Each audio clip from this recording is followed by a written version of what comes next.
Assalamualaikum warahmatullahi wabarakatuh. Saya bertemu lagi bersama saya Junata sebagai pengurus PAVI Persatuan Ahli Farmasi Kota Pekalongan.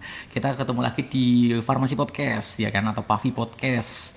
Ya, di sini kita akan membahas tentang ilmu kefarmasian ya kan, refresh ilmu farmasi gitu. Kemudian update ilmu farmasi ataupun dasar-dasar hukum tentang farmasi. Mungkin dari Anda semua untuk yang melihat bisa ditulis di komentar tema-tema apa saja yang harus kita bahas. Nanti akan kita up untuk bisa mencari narsum-narsum yang berbobot supaya bisa memberikan ilmu atau edukasi kepada jenengan semua. Oke, untuk hari ini kita akan membahas tentang Undang-Undang Nomor 17 tahun 2023 tentang Undang-Undang Kesehatan. Itu ada beberapa yang harus diupdate dan kita harus tahu terkait perkembangan dasar hukum atau peraturan undang-undang tersebut, ya kan. Jadi mungkin kita dalam hal kerja pun kita tahu dasar hukumnya seperti apa. Mungkin cara kita pembuatan SIP atau pembuatan STR nanti kita bisa tanyakan langsung kepada Pak Mahfur. Selamat sore Pak Mahfur, kita ketemu lagi Pak Mahfur. Sore Mas Juna, terima kasih sudah diundang lagi di podcastnya PAVI. Kali ini kita akan membahas Undang-Undang Kesehatan Pak Mahfur yang kemarin sempat itu ramai juga ya terkait dengan Undang-Undang Nomor 17 Kesehatan itu karena adanya Omnibus Law Kesehatan. Banyak beberapa karena bentuk informasi yang kita terima itu sedikit. Jadi kita menyimpulkan berbagai macam pemikiran. Sebenarnya dari Pak Mahfur sendiri untuk Undang-Undang Nomor 17 Kesehatan itu seperti apa sih Pak Mahfur? Apakah itu baik untuk kedepannya bagi tenaga kesehatan dan dasarnya hukum kuat untuk kita bisa bekerja dalam kesehatan? Monggo Pak Mahfur. Iya, terima kasih Mas Juna. Jadi gini Mas Juna, kalau kita melihat perkembangannya tentang Undang-Undang Nomor 17 tahun 2023 ini, dinamikanya kan sudah berjalan Mas. Siap. Ya, ini juga sudah disahkan, sudah diberlakukan, sudah mengalami uji material. Ya. Uji material atau uji material sepertinya ya di MK ya. Walaupun tapi berbagai penunjang yang kita harapkan, ya mungkin itu masih ada beberapa kendala. Ya mungkin itu bisa menjadi evaluasi bagi pemerintah Pak ya. Betul Mas Juna. Tapi artinya dalam dinamikanya, perjalanannya undang-undang ini digugat tidak hanya satu kali, ya, digugat oleh organisasi ini, digugat oleh pihak ini, tapi gugatannya semuanya mental. Ya, jadi artinya ada demo, ada apa, ada yang menolak. Jadi artinya apa? Artinya dari sisi kajian undang-undang ini pasti banyak dampak positifnya dibandingkan dampak negatifnya. Ya, terbukti ya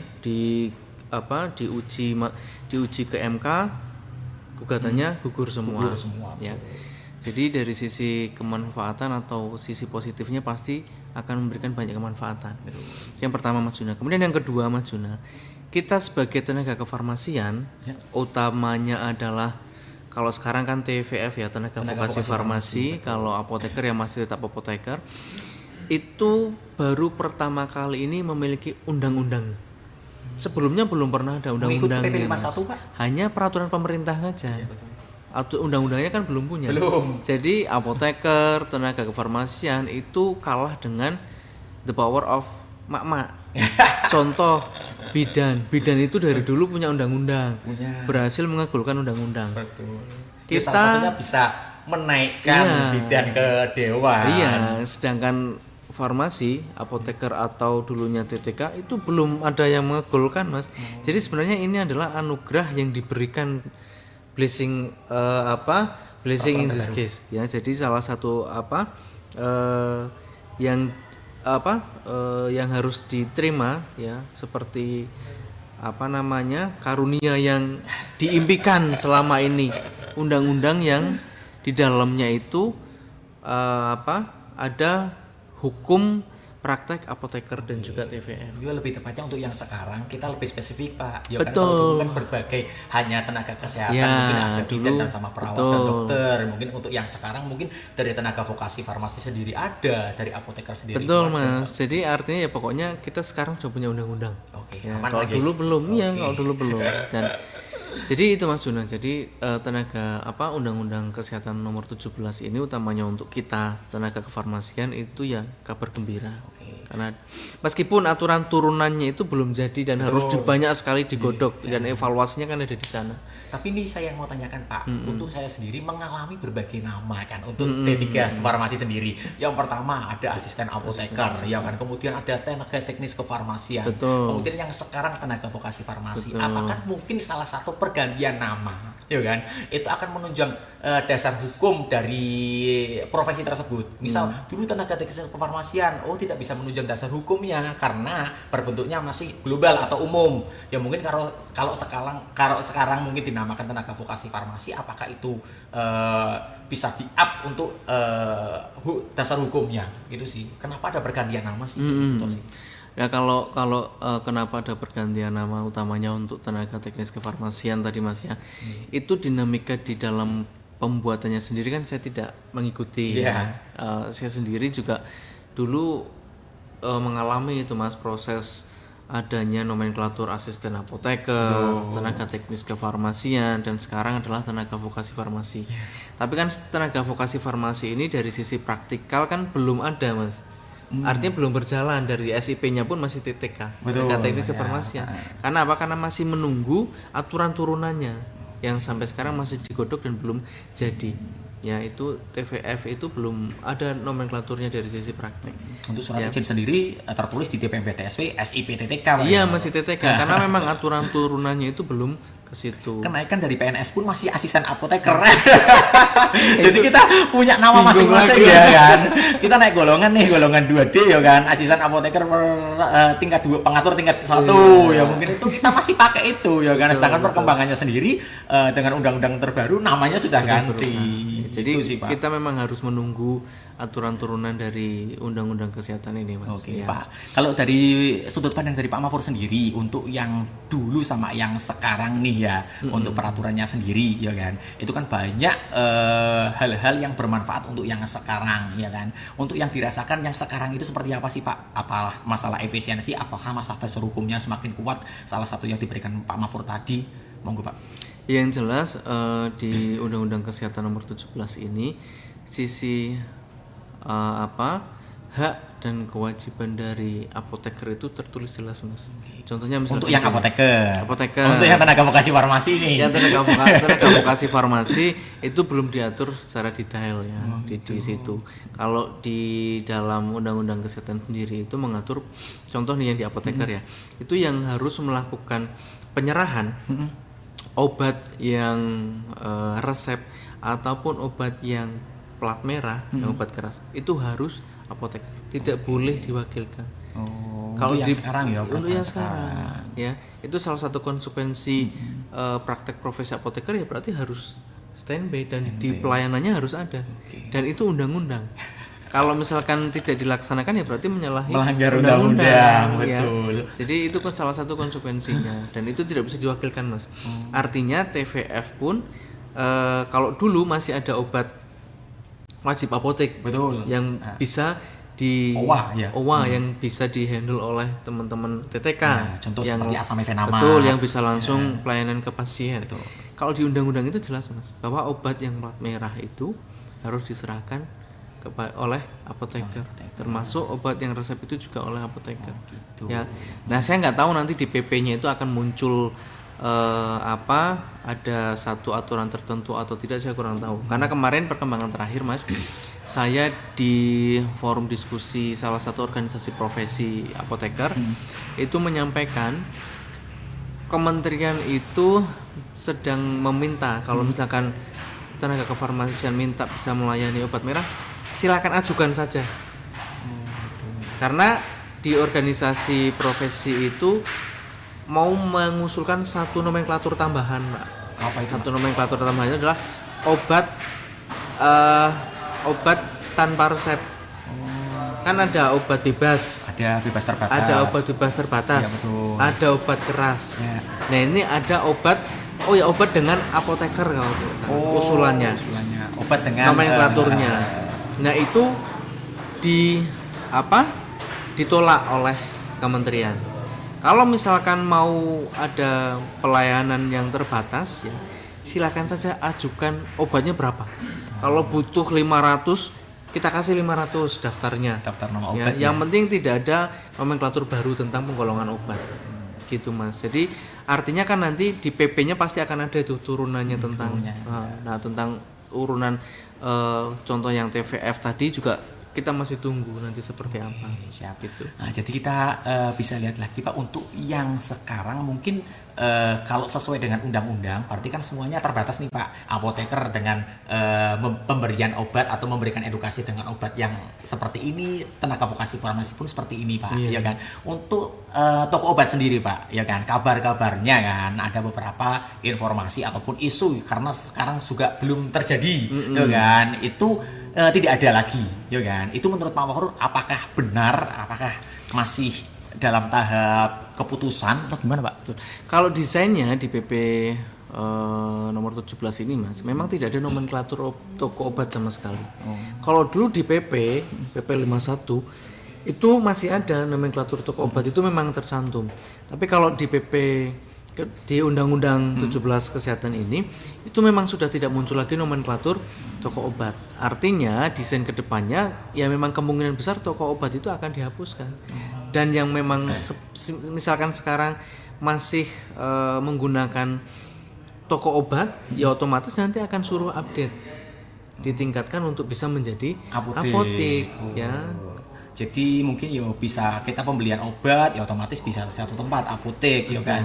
Itu kan juga termasuk di toko obat pun di mall-mall Pak untuk yang sekarang ya kan. Kita bisa pembelian obat di sana ya kan. Kita bisa dengan syarat-syarat obat yang ada di sana ya kan. Mungkin dengan logo biru atau yang logo hijau ya Pak.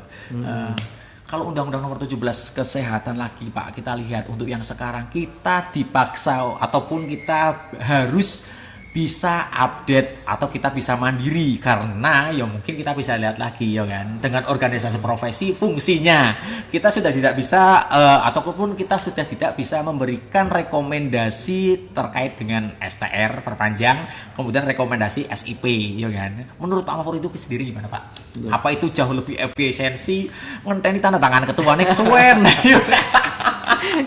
Tapi gini Mas, ini juga salah satu informasi yang sebenarnya tidak boleh disebarluaskan Mas. Betul. Tapi saya pakai kisi-kisi. Oke, siap.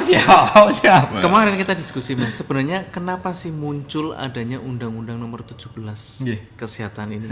Dan itu digarap sedemikian cepat dan tiba-tiba ada hasil undang-undang. Betul. Jadi salah satunya informasi itu adalah memang negara marah. Dengan salah satu organisasi profesi yang arogan, ya, yang bertindak semaunya sendiri dan seolah-olah dia melebihi dari negara. Ya. Apa Mas? Silakan silakan untuk yang menonton pikir sendiri ya. Pokoknya sangat arogan dan dia punya kewenangan yang sangat besar mulai dari bisa izin pendirian perguruan tinggi tentunya dengan yang berkaitan dengan profesi tersebut, kemudian berhak melakukan pemecatan sehingga kalau dipecat tidak bisa praktek dan seterusnya ya, silakan ditebak sendirilah. Jadi memang negara marah pada saat itu. Tetapi Mas, yang menanggung ini bukan hanya organisasi itu saja. Semua organisasi artinya semua organisasi profesi kesehatan terkena imbasnya. Ya termasuk salah satunya kita. Ya. Jadi mau tidak mau kita juga harus menyesuaikan. Tapi kalau dari sisi aturan sendiri Mas, memang di sini negara mau mengontrol penuh tentang pelayanan kesehatan. Entah itu pelayanan kesehatan dari sisi pengobatan, juga dari pendidikannya, pendirian profesi dan seterusnya, termasuk pembentukan kolegium dan seterusnya. Itu semua negara yang terlibat. Ya, contoh ya, kalau dulu organisasi profesi itu memiliki kewenangan untuk memberikan rekomendasi, kemudian juga berhak mengakses salah satunya kompetensi ya dengan pengajuan Serkom dan seterusnya. Itu semuanya sudah dikebiri Mas, sudah tidak ada hak sama sekali dari organisasi profesi. Ya sebenarnya ini si malakama juga Mas. Mau dibilang untung ya untung, mau dibilang tidak ya tidak juga ya. Jadi gini, salah satu fungsi organisasi profesi itu kan memberikan pendampingan, memberikan pembelajaran ya kepada teman-teman misalkan yang baru praktek. Iya. Itu kan butuh pengetahuan bagaimana pada saat praktek, alurnya dan seterusnya. Yang wajib untuk memberikan informasi ya organisasi profesi itu sendiri. Profesi itu ya. Jadi bisa tahu kemudian organisasi profesi juga tahu ini anggota saya bertambah sekian ya, kemudian dia ternyata praktek sekian. Jadi validasinya itu juga bisa dipertanggungjawabkan oleh organisasi. Kalau sekarang semuanya ada di Kementerian Kesehatan semua, Mas. Ya. Nah, contoh nih, saya dari akademisi, teman-teman yang baru lulus itu kan juga mengurus STR itu kan sendiri. Betul sekarang. Ya. Di KTKI sekarang. Di KTKI. Jadi kalau misalkan mahasiswa tersebut tidak mencari informasi secara mandiri, ya artinya dia tidak punya kemampuan untuk mencari informasi secara mandiri, ya dia tidak beranjak kemana-mana. Meskipun sudah lulus, punya Serkom, tapi dia tidak punya STR. Betul, salah karena satu syarat. keterbatasan tadi. Ya, nah kalau dulu ada organisasi-organisasi yang bisa memberikan edukasi ke teman-teman, ya meskipun sekarang pun tetap masih bisa sih ya. Ya mungkin lebih tepatnya untuk yang sekarang organisasi profesi memberikan informasi-informasi Pak, arahan kepada teman-teman yang mungkin belum tahu terkait dengan peraturan yang sekarang dengan lulusan yang baru ataupun teman-teman yang mau perpanjang. Tetapi untuk realitanya untuk yang sekarang Pak ya, untuk perkembangan zaman yang sekarang dengan Undang-Undang Nomor 17 bahwa kita mandiri semua nih. Untuk yang orang-orang nih, maaf nih gaptek seperti saya sendiri yang gaptek mungkin dari organisasi profesi juga harus bisa membantu orang-orang tersebut, yo kan. Betul. Mungkin melalui lewat medsos, yo kan, bagaimana kita memberikan video atau memberikan edukasi itu, terus bisa bertemu langsung, yo kan. Mungkin salah satunya seperti itu. Mungkin dari pandangan Pak Mahfud sendiri, untuk orang-orang yang kurang update itu sendiri, dari organisasi profesi, apakah perlu, yo kan? Ya harusnya sih perlu wajib Pak gitu, untuk membimbing atau mengarahkan, yo kan. betul Mas. Jadi, memang salah satu fungsi organisasi profesi kan itu. Tapi gini Mas, dengan adanya Undang-Undang Nomor 17 tentang kesehatan ini, semua itu dituntut untuk bisa berkompetisi. Salah satunya itu kan organisasi profesi itu tidak single bar. Atau tidak hanya berlaku satu organisasi profesi dalam profesi kesehatan. Misalkan di apoteker itu tidak hanya IAI aja sekarang. Oh iya, tapi ada PASI, ada FIB, sepertinya masih akan ada lagi yang bertumbuh. Ya artinya kan bukan single bar. Organisasi ini target anggotanya siapa? Pasti kan teman-teman apoteker. Ya, kalau profesi, di teman-teman profesi, kalau di PAVI kan sepertinya masih kompak ada ya. dua nih. Oh sudah ada dua. PAVI juga sudah bertambah lagi ya. Ikatan Persatuan Farmasi Indonesia. Yang di Jogja. PAVI, yang di TVF juga sudah muncul satu lagi organisasi. Nah, ini dengan adanya multibar atau tidak hanya single bar ini menuntut organisasi tersebut untuk memberikan pelayanan terbaik, Mas. Jadi teman-teman ini kan tidak punya kewajiban untuk berorganisasi nih, untuk ikut ke organisasi mana gitu ya. Artinya dia berhak memilih. Betul. Ya. Nah, dia akan menjatuhkan pilihannya kemana? Kepada organisasi yang memberikan pelayanan paling prima kepada anggotanya. Ya, jadi artinya semakin baik atau semakin jelek, otomatis kan semakin baik. Semakin baik nanti. Ya, contoh misalkan kalau dulu hanya satu organisasi saja, ya kita mau dituntut iuran misalkan sekian, yuk kita nggak bisa apa-apa, manut saja. Tapi kalau sekarang, daripada ikut itu mending ikut yang ini. Nah, itu iurannya lebih sedikit, kemudian pelayanannya lebih bagus misalkan. Ya, jadi salah satu multiplikasi dampak atau multiplikasi efeknya itu. Jadi organisasi dituntut untuk bisa memberikan pelayanan kepada anggota yang terbaik. Tetapi kan untuk yang sekarang Undang-Undang Nomor 17 itu kan, jadi kita bisa mengurus SIP sendiri, kita mengurus STR sendiri tanpa sepengetahuan dari organisasi profesi. Tetapi sih saran saya lebih baik untuk masuk ke dalam organisasi profesi. Itu karena mungkin jenengan sendiri akan lebih aman karena kita punya dasar hukumnya. Ya kan, kita nggak ingin lah, maksudnya kita tidak ingin untuk bekerja sembrono atau bekerja semaunya, tapi paling enggak kita punya dasar hukum, kita tahu konsekuensinya akan menjadikan orang itu bekerja dengan baik. Sebenarnya itu Pak fungsinya Pak ya. Betul, ya kan? betul. Saya juga di akademisi menghimbau Mas. Jadi para alumni kita, utamanya yang D3 itu untuk bisa langsung mendekat ke PAFI.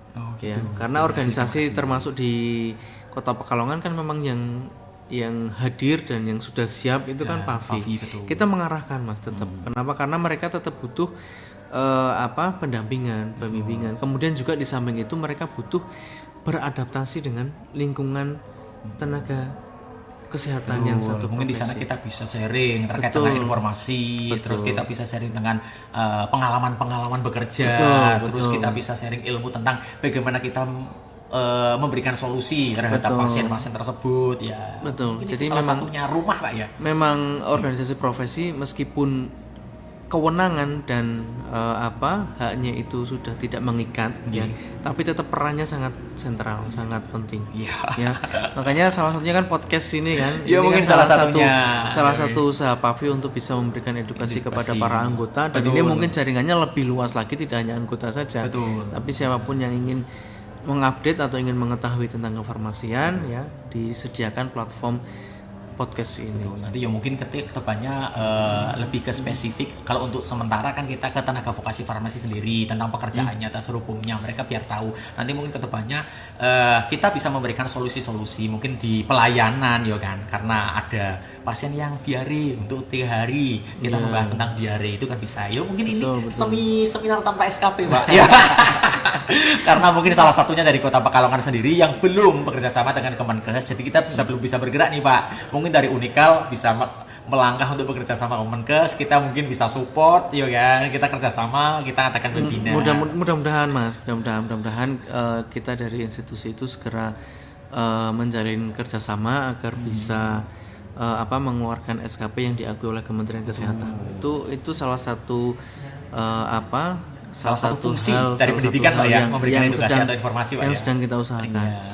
Kalau yang di organisasi yang kebetulan yang saya termasuk anggotanya itu sudah bekerja sama dengan salah satu balai pelatihan dan ternyata itu sudah diakui oleh Kemenkes. Jadi sekarang sudah bisa mengeluarkan SKP-nya gitu. Gini Pak, mau tanya sekali lagi Pak, untuk Undang-Undang Nomor 17 Kemenkes sendiri, apakah itu dasar hukumnya kita melihat ke luar negeri nih Pak? Kita kembali lagi nih Pak. Apakah Undang-Undang Nomor 17 melihat dari negara-negara maju tentang bagaimana farmasinya mereka bisa berjalan dan berkembang, kita membuat peraturan dengan dasarnya kita melihat, atau mungkin kalau di negara Indonesia itu ATM, amati tiru modifikasi, mungkin salah satunya dari luar negeri. Dan kita tanyakan lagi, apakah di luar negeri itu ada tenaga vokasi farmasi sehingga adanya Undang-Undang Nomor 17 Kemenkes ini Pak? Oke Pak. Kalau dinamikanya sekali lagi Mas ya, saya tidak mengikuti ya. Karena kan memang yang terlibat di sana hanya anggota-anggota dewan dan peserta pemerintah dalam pembentukan undang-undang. Tapi sepertinya dalam membentuk undang itu pasti ada kajian akademiknya Mas. Dan kajian akademik ini menjadi referensi dalam kita membuat aturan tersebut. Nah, referensi kajian akademik ini ya bisa datang dari mana saja.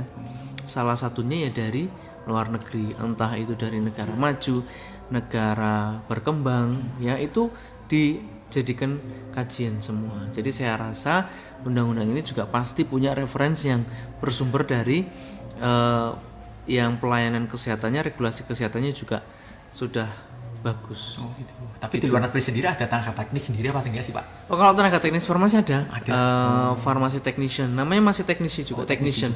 Untuk pekerjaannya sama mungkin kurang lebihnya untuk dari Indonesia sama yang luar negeri. Kurang lebihnya sama Mas. Yang itu kalau menurut jenengan yang jenengan dengar informasinya itu dari negara mana saja Pak? Kalau ke beberapa bulan yang lalu itu saya membuka jurnal tentang technician kefarmasian, dan itu di Eropa memang masih menggunakan. Masih ada.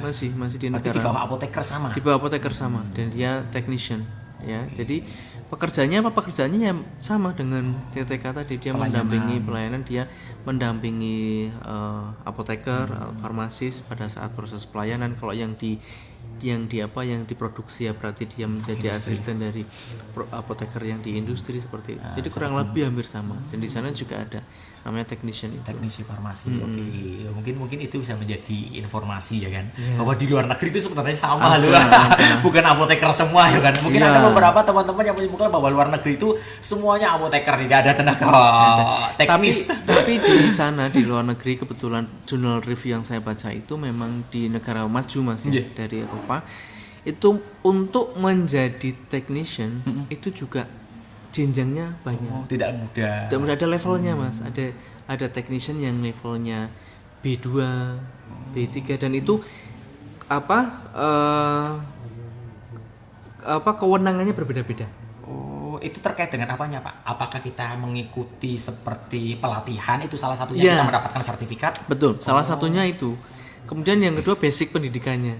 Ada yang basic pendidikan technician-nya itu misalkan sampai pada tahapan yang B1 misalkan. Ya kewenangannya hanya sampai situ. Kalau mau mengupdate itu harus punya sertifikat pelatihan tertentu gitu. Mungkin yang sudah berjalan itu keperawatan Pak ya. Mereka ada kepelatihan BPJLS mungkin itu salah satunya, mereka bisa masuk ruang IGD ataupun IBS itu salah satunya ya. Iya, seperti itu. Kurang lebih seperti itu Mas. Kalau di sana yang jurnal review yang saya baca itu seperti itu. Kewenangannya itu memiliki level-level tersendiri. Ya? Tapi tetap mereka adalah di bawahnya farmasis apoteker. Gitu. Berarti nanti kemungkinan kita persiapan nih Pak, ya di luar negeri udah berjalan nih, perawat juga sudah berjalan, tinggal kita waktunya bisa saja. Jadi, betul Mas. Untuk yang sekarang kan mungkin dari apoteker ataupun tenaga vokasi farmasi sendiri, untuk yang pelatihan mungkin itu di sitostatik Pak. Iya. Itu sitostatik itu. Tapi kalau sitostatik mungkin kita mengerjakan ngoplos obat-obat sitostatik gitu kan. Tapi selebihnya di luar itu mungkin kita bisa bekerja seperti peraturan-peraturan yang sekarang, dari pelayanan, pemberian tidak butuh pengakuan khusus kan. Betul, hanya sitostatik saja. Ya. Pelatihan itu kan juga sudah kita masukkan dalam salah satu pelatihan yang wajib di prodi D3 kita Pak. Jadi setiap tahun itu kan teman-teman dapat pelatihan itu. Ya karena kan kita dispensing sitotoksik itu kan salah satu hal yang menjadi kompetensi lebih dibandingkan dengan yang lain. Di Pekalongan sendiri, tepatnya di Kota Pekalongan, beberapa rumah sakit sudah melaksanakan untuk kegiatan dispensing dari farmasi, tenaga vokasi farmasi. Jadi mungkin itu semakin ke depan hampir semua rumah sakit akan melaksanakannya Pak. Betul. Tergantung dari jumlah tenaga vokasi farmasinya sendiri. Kalau masih sedikit untuk kan perlu waktu juga nih kan dispensing. Betul. Jadi malah nanti keteteran dalam pelayanan. Betul Mas. Terima kasih Pak Mahfur untuk waktunya 30 menit mungkin ini Pak ya, memberikan informasi kepada teman-teman terkait dengan Undang-Undang Nomor 17 ya Kesehatan 2023 Pak ya. Itu bagaimana kita bisa harus mengupdate diri kita terkait dengan informasi terkait dengan pembuatan SIP atau STR, karena semuanya sudah digitalisasi dengan satu sehat. Apabila kita pergantian dengan KTKI, dan di luar negeri pun sama ya kan, tinggal kita menunggu waktunya saja. Di Indonesia kita harus menyiapkan pelatihan-pelatihan ya yang akan nanti kedepannya jauh lebih spesifik ya kan. Terima kasih kepada Pak Mahfur atas kerjasamanya. Nanti kemungkinan kita bisa berbagi ilmu lagi kepada teman-teman. Terima kasih Pak Mahfur. Assalamualaikum warahmatullahi wabarakatuh. Waalaikumsalam warahmatullahi wabarakatuh.